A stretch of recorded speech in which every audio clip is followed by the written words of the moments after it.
I want to start by thanking everyone, especially everyone on this panel, for being so welcoming. I'm a public health historian by training, and this is my first time in the sports history space.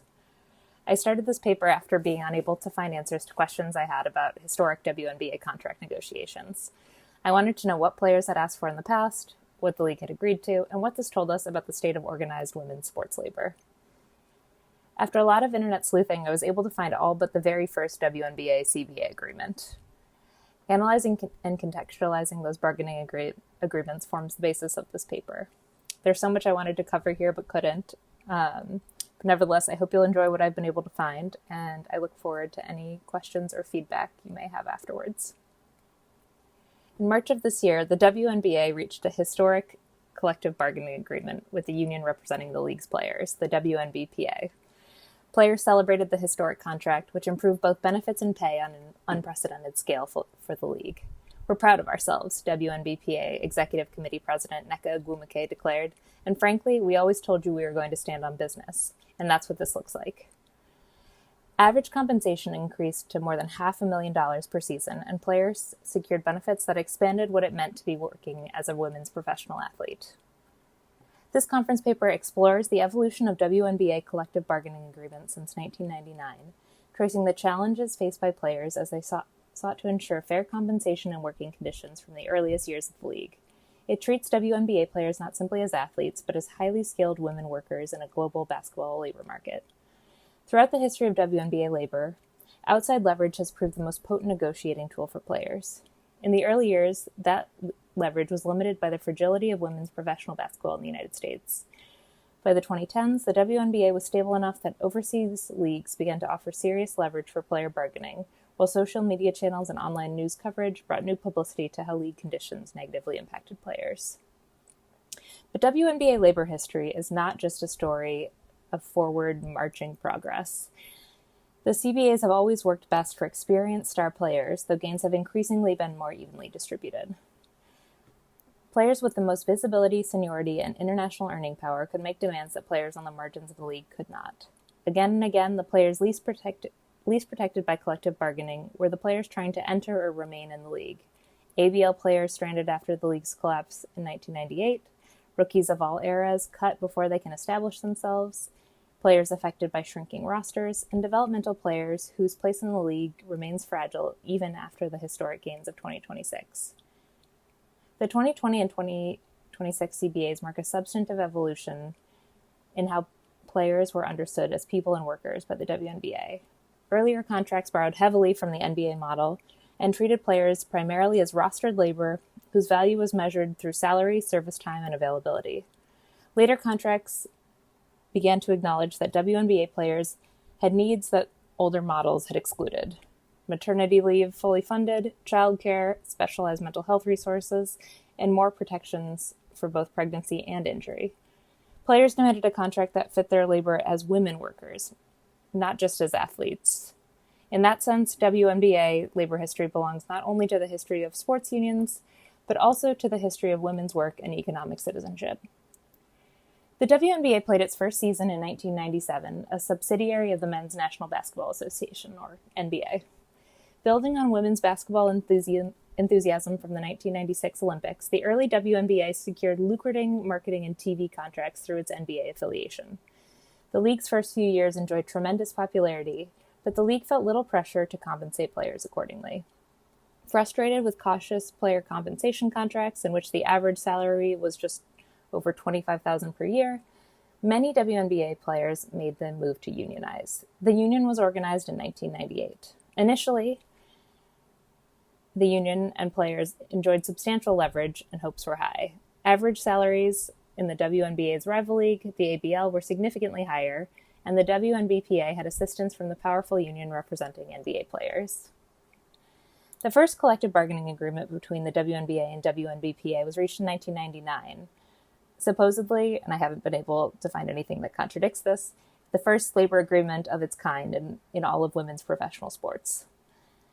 Optimistic labor negotiations were upended by the sudden bankruptcy of the WNBA's only American competitor, the American Basketball League, or ABL. The ABL's dissolution left some of the nation's best basketball players without a contract or league, and WNBA WNBA players sought urgently to limit their entry into the league and compete for their spots. The 1999 CBA doubled minimum veteran player salaries to $30,000 and increased minimum rookie pay by at least 75% to $25,000. A limited maternity policy was established, as well as the year-round health and dental insurance and a limited retirement plan. Contracts were both fragile and extraordinarily long. A player was only guaranteed her full salary if she remained rostered through the midpoint of the season, and her contract could be up to 10 years. The realities of the ABL's bankruptcy exposed fault lines between different women's basketball players. WNBA players closed ranks at the expense of other players, protecting as many jobs for existing WNBA players as possible. Benefits remained limited and contracts remained fragile, even as the league continued to grow. This would prove to be a reoccurring theme across the different CBAs. Contract benefits were often accessible only to the most established players, and players at the margin often lacked access to supposed guarantees of the CBA. Notably, the 1999 agreement was also reached without some of the league's biggest stars, whose separate compensation gave them strong financial incentives to keep their head down. The 2003 CBA was negotiated under even more difficult circumstances. In 2002, the NBA shifted WNBA team ownership models to allow individual franchise ownership. Portland and Miami teams folded, and 2 other teams relocated. The league also needed a $12 million injection of funds from the NBA to continue into the 2003 season. Negotiation continued for 237 days after the expiration of the 1999 contract, and they only concluded after a threat from NBA Commissioner David Stern to shut down the entire 2003 season. With the league's future in jeopardy, the WNBPA ceded most economic and compensation-related demands. The collapse measured just how little outside leverage the players held.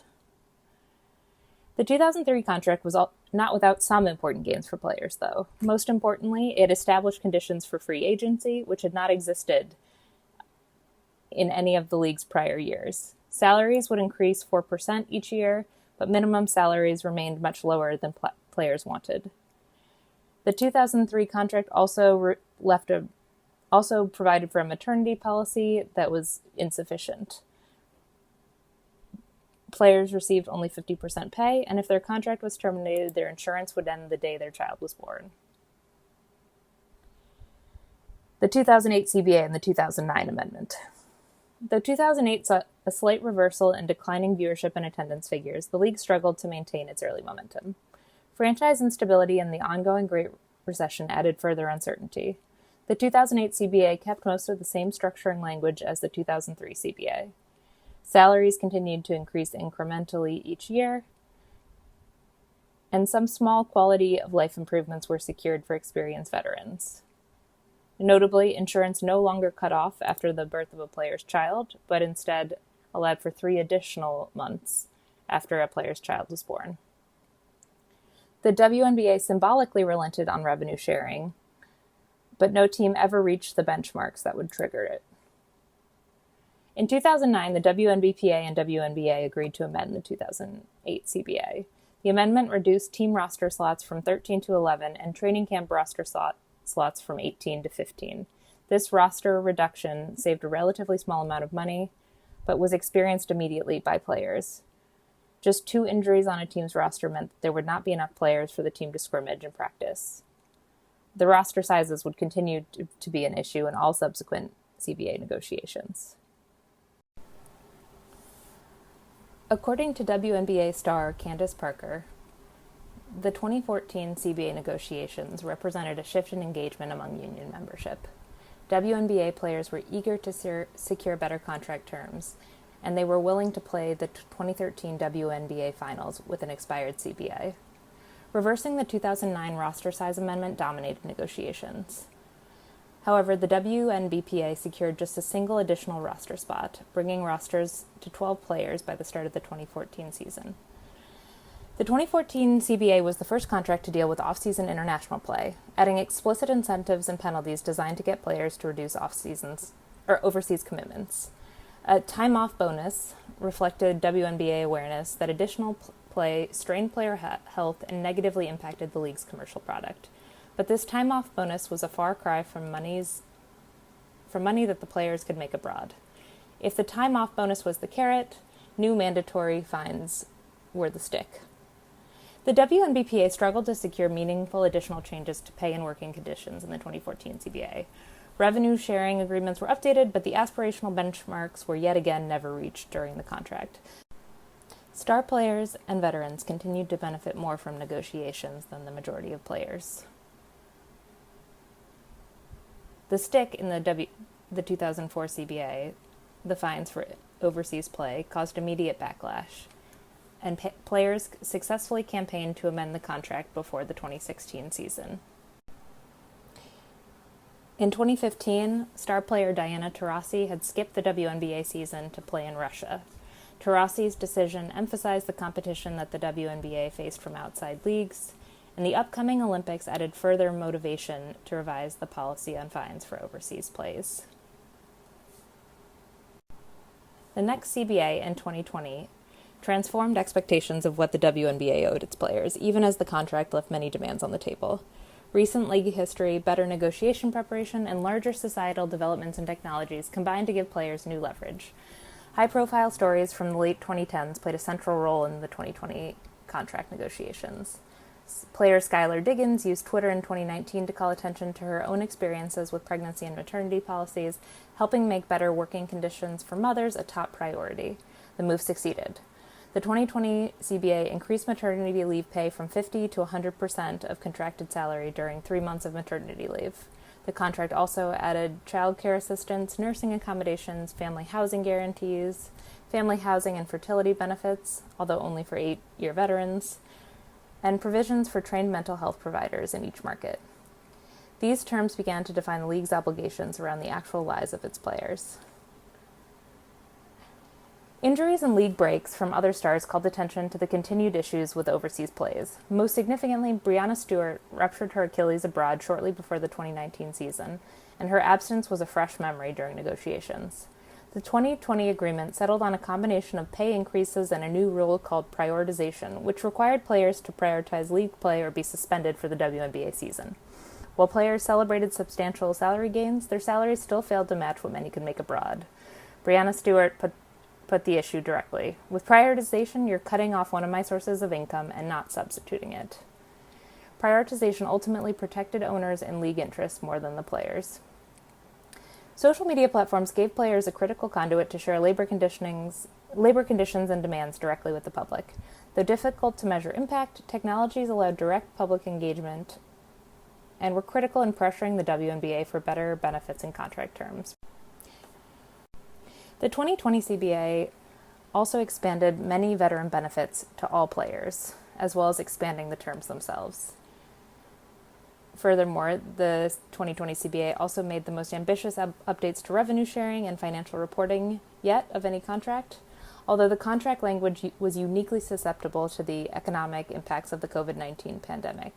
A cumulative revenue formula that included COVID years meant that the players saw no revenue share payments even as the league's popularity and profitability exploded, and consolidated reporting forms still left room for teams to be evasive about their revenue.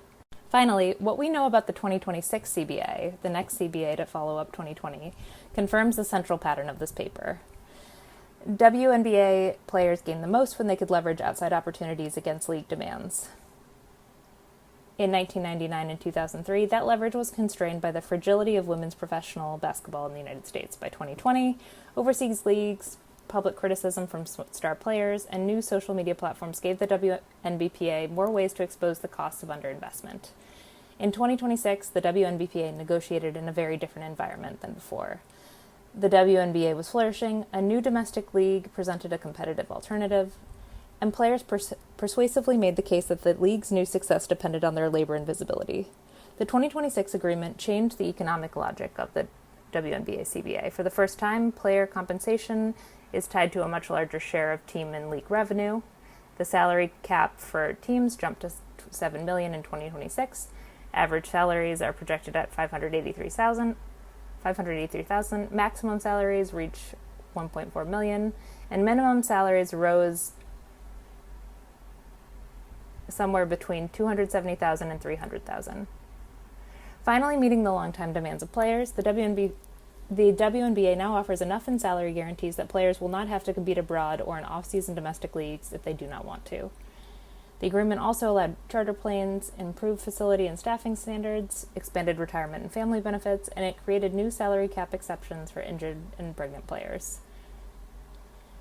But the new contract should not be seen as the end of labor fragility in the WNBA. Many of the same tensions that shaped earlier CBAs persisted in new forms. Increased salaries may reduce the needs for overseas play, but longer